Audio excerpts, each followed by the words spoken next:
Hello, this is Heather and Keep It Simple Social Media. Today we did have a scheduled live here on Facebook that has been postponed until April the 2nd, Tuesday at 11:30 a.m. when Katty Jordan from Jordan Consulting will be joining us. But today I thought that I would just continue and do something I've been getting a lot of phone calls this past week from people that are starting business and have no actual internet footprint. So they don't have their website set up yet. They have no social media, and yet they want to start the process for marketing their business online. So I'm going to start with the basics. The first thing that every business needs, and I believe that it is mandatory, and I'll tell you the reason behind this. You need a website. Sometimes I'm asked, well, do I need a website if in fact I have a Facebook or an Instagram account? Can I not use that as my showcase my products and my services and sell directly from those platforms? And yes, you can. You can sell directly on Facebook and of course through Instagram as well. However, you don't own Facebook, and you might look at what happened to Facebook a week ago. They were actually down for 24 hours, and it was a little bit scary. Also, if you go back a year ago, Facebook was in a lot of trouble for the Cambridge Analytic. Some people might remember that. So there's a lot of issues that can happen and will happen over time.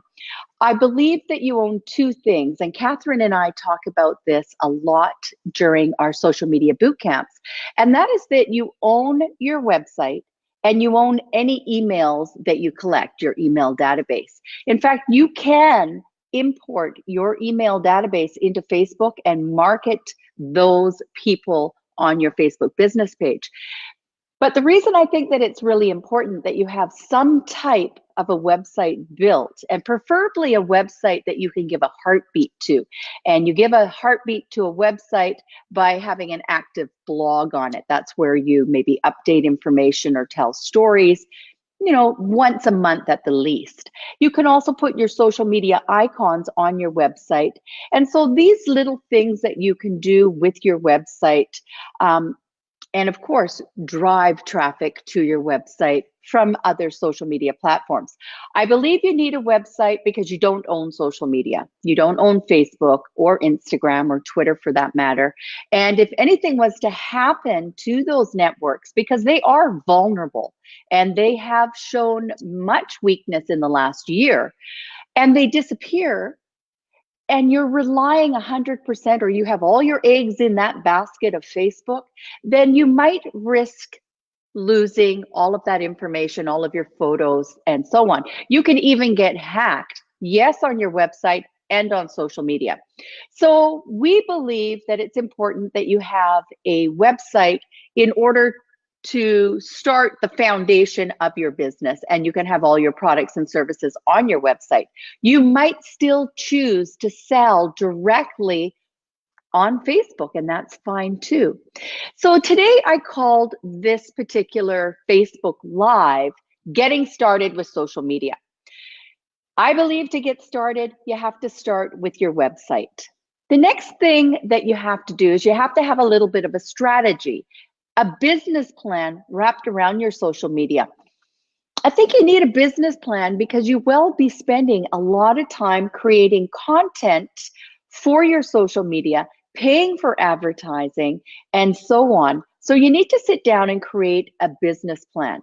The other reason that you want to strategize over your social media is in order to be seen today, in order to have your products and your services seen by the most amount of people and the right people, the people that you would target, you're going to have to pay for advertising on social media. So it's a really good idea that you sit down and create a game plan to get started with your social media. And the first thing that Catherine and I like to talk about is, what are your goals? What are you trying to achieve? What are your objectives?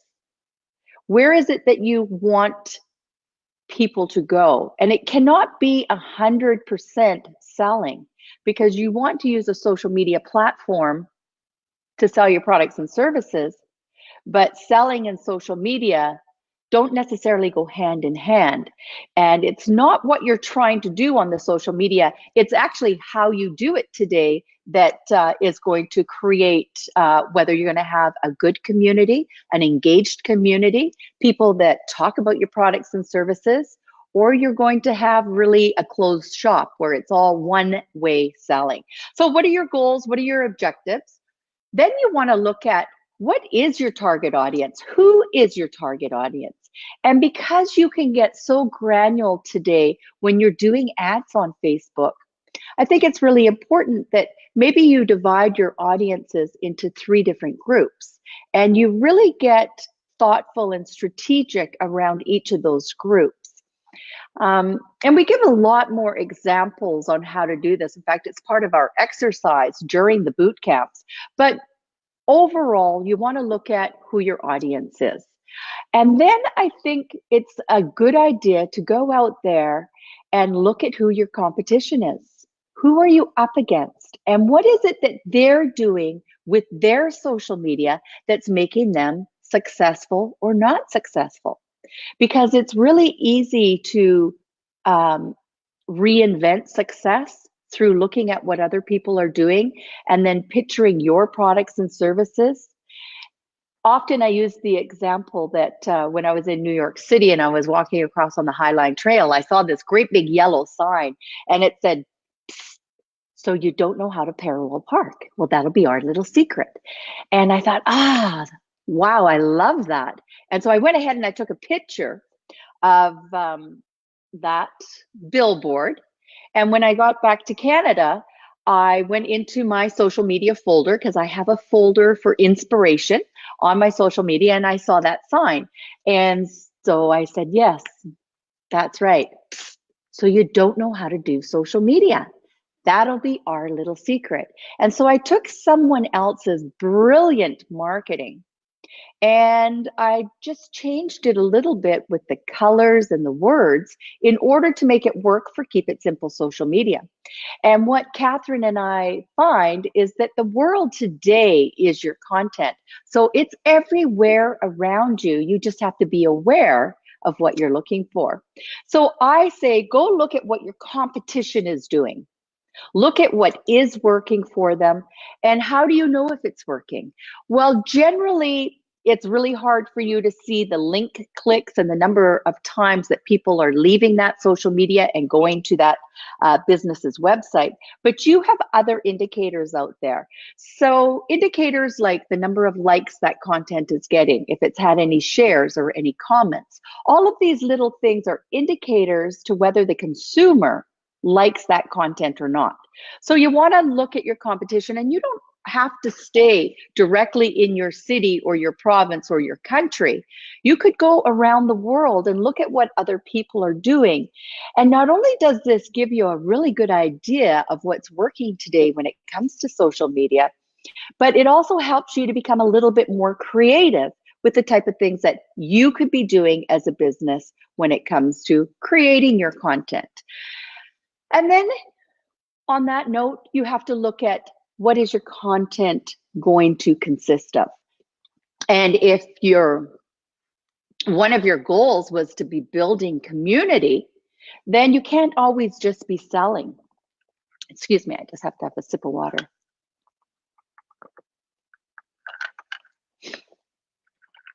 And Catherine and I find that the easiest way for you to start looking at creating your content is to sit down and do your social media strategy, your research, your target market, your goals, your budget, and then you look at who you're going to be talking to. Because you're going to talk to a 50-year-old person, female, different than you would talk to perhaps a 30-year-old male. So look at who your audience is and try not to group them into such a great big mass amount of people that you're really diluting the money that you're going to spend, because it's easier to start really small and then build your audience bigger and bigger. So we're looking at our competitors, the industry leaders, write down, take notes, take pictures, do screenshots, write down the name of business pages. All these little things are really good ways for you to go back to your social media and look what people have done that worked. Then you want to build your audiences. You want to build a big audience and narrow it down to a smaller one, and then your absolutely perfect client. If they were to walk through the door right now, who are they? Everything that you can tell me about that person, from their age to the gender to where they drink their coffee, whether they're involved in sports or yoga, do they love shopping, what books do they read, what people do they follow online. So as much information as you can gather about your audience. It's called creating actually a persona. You're creating a persona, and your business might be, maybe you're a piano teacher and you teach children, but that's not who you're going after on social media, right? Because that child is probably not on Facebook, and that child is not paying the bills for those lessons. So you would be going after that child's parents. So you need to define what that child's parent is, who they are online, their basic footprint. Now, there's so many different things that you can look at when you're looking at targeting options. For example, you've got your demographics, which are traits and of people and age and relationship status, education, workplace, job titles, things of that nature. Location, of course, is geography. It's the place where the town, the city, maybe it's a postal code you're going after. People's interests, we talked about, whether it's entertainment, sports, hobbies, and then, of course, behaviors of people, purchasing behaviors. Or also, you want to think about, are people using a laptop to consume your information, or are most of the people using a smartphone today? Because these are things that we have to think about as we travel along with our social media. We like to say, Catherine likes to say, Catherine actually teaches the strategy component of the boot camp, and she always tells people, try not to create vanity goals. Don't go after, I want more likes for my business page, because what you want are the right likes on your business page. So remember, when you're creating your goals, to make them non-egotistical, let's say. So SMART goals, what are they? Well, SMART goals start by being very specific, and that would be very specifically who you're talking to. Or it could be very specific to what your content is that you're going to be creating. You want to make sure that it's measurable. So are you going for link clicks, or are you going for engagement? You want to make sure that it's attainable, that you can actually achieve it, relevant to who you're speaking to, of course, and for your own business.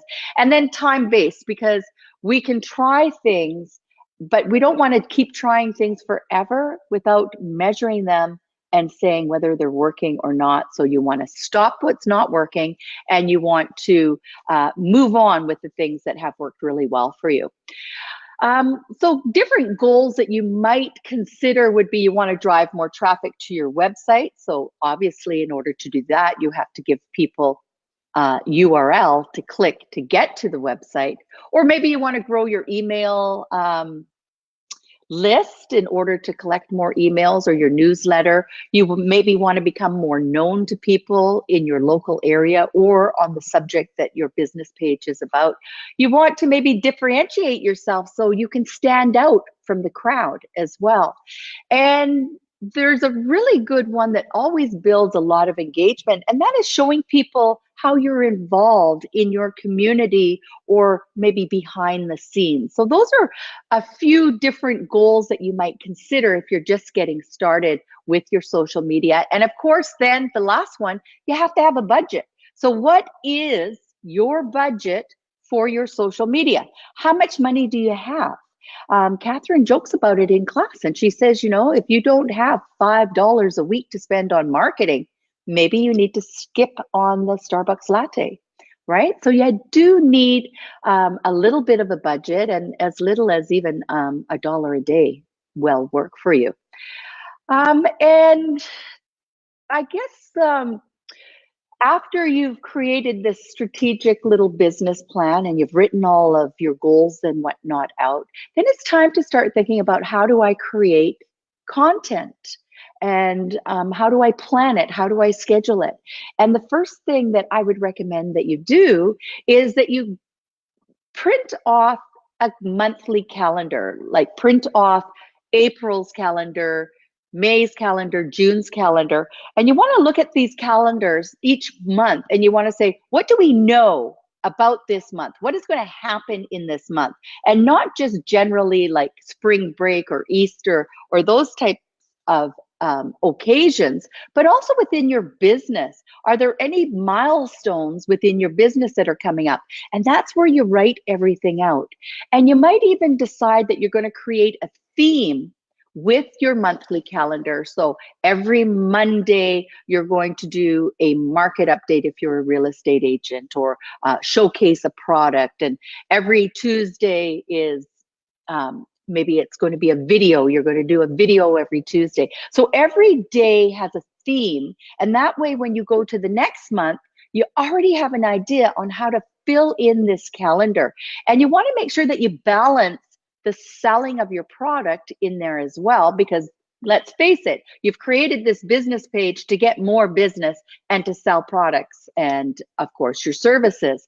So you want to make sure that you have a little bit of a balance in there. We call this fluff, and then the real content.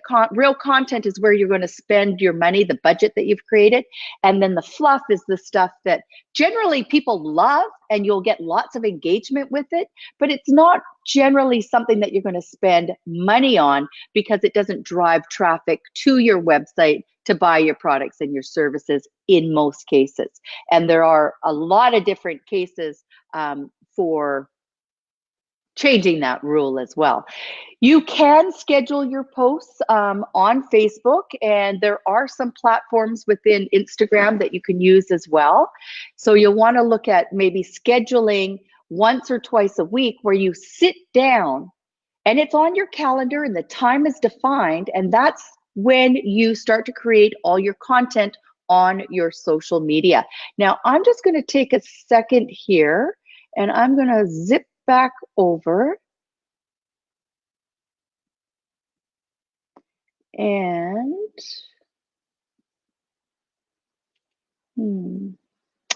yes, I'm not sure what just happened there, but okay, so that's generally everything that we were going to cover off today. And yeah, you want to find great apps that help you be more efficient. You want to make sure that you have the Facebook Business Manager app and your Instagram app on your smartphone. And that's a really good foundation to help you get started with your social media. I am going to download this video in order for me to put it on our private Facebook group. And I hope that everyone has a super day today. It's been a pleasure speaking with you. And remember, everyone, keep it simple.